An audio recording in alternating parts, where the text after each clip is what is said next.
How did the feudal system affect commoner education? Imagine living in a time when most of what you learned came from your family or your daily work.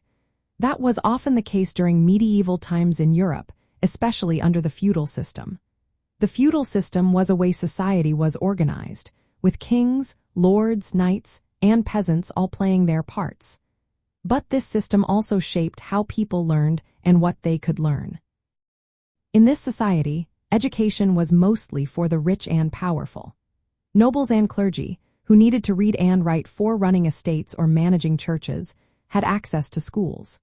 These schools were run by the church and focused on teaching Latin, religious stories, and how to be a good member of the church.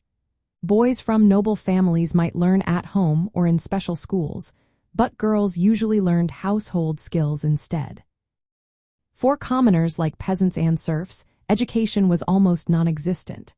Their days were filled with farming, tending animals, or working for their lord. They had little free time or money to spend on schooling. Getting permission from their lord was often necessary if they wanted to learn to read or write, but most lords rarely allowed it.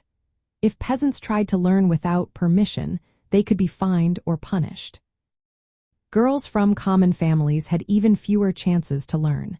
They usually stayed home, helping with chores or caring for younger children.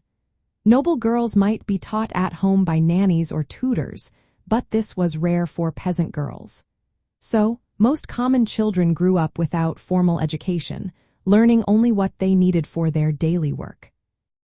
This system kept social classes separate. It made sure that the upper classes stayed in control because they had the knowledge and skills to govern and manage land. Meanwhile, commoners remained mostly illiterate, which made it harder for them to challenge their place in society. Education was a tool that helped keep the social order in medieval Europe.